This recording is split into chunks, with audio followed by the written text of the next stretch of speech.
Ix. At 4 o'clock next afternoon a station taxi stopped at the gate and Dick got out.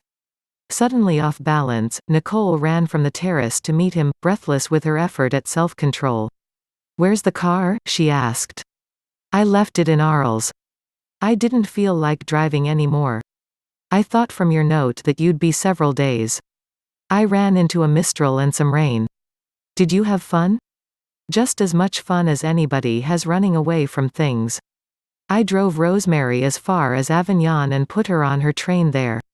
They walked toward the terrace together, where he deposited his bag. "I didn't tell you in the note because I thought you'd imagine a lot of things.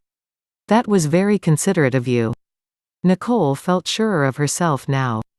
"I wanted to find out if she had anything to offer, the only way was to see her alone." "Did she have anything to offer?" "Rosemary didn't grow up," he answered. "It's probably better that way." "What have you been doing?" She felt her face quiver like a rabbit's. "I went dancing last night, with Tommy Barbin." "We went," he winced, interrupting her. "Don't tell me about it." "It doesn't matter what you do, only I don't want to know anything definitely." "There isn't anything to know." All right. Then as if he had been away a week, "How are the children?" The phone rang in the house. "If it's for me I'm not home," said Dick turning away quickly.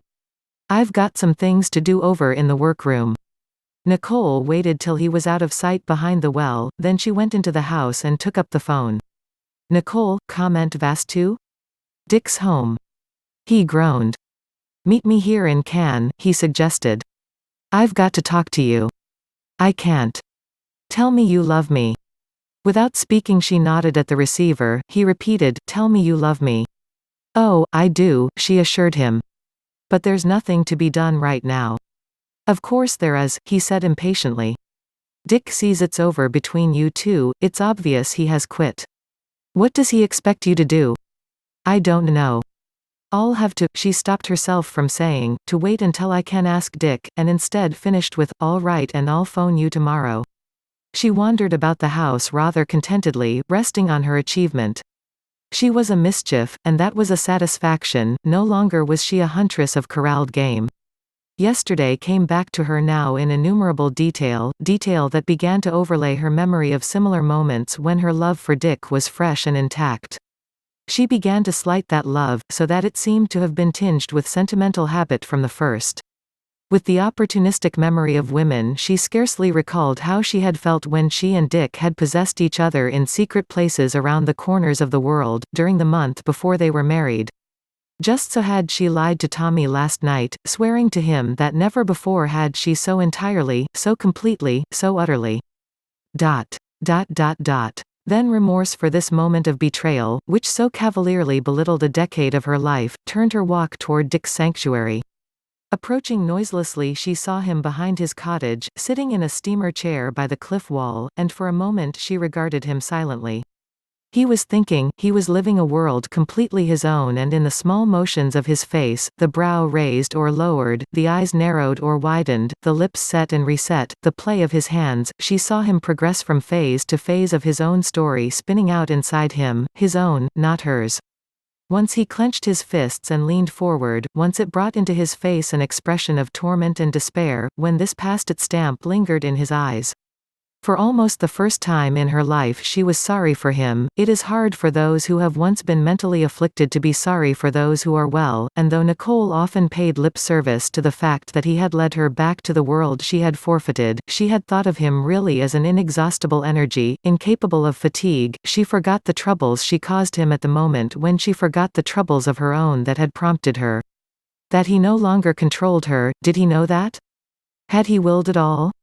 She felt as sorry for him as she had sometimes felt for Abe North and his ignoble destiny, sorry as for the helplessness of infants and the old. She went up, putting her arm around his shoulder and touching their heads together said, "Don't be sad." He looked at her coldly. "Don't touch me," he said. Confused she moved a few feet away. "Excuse me," he continued abstractedly. "I was just thinking what I thought of you. Why not add the new classification to your book? I have thought of it. Furthermore, and beyond the psychoses and the neuroses, I didn't come over here to be disagreeable." "Then why did you come, Nicole?" I can't do anything for you anymore. I'm trying to save myself. From my contamination? Profession throws me in contact with questionable company sometimes. She wept with anger at the abuse.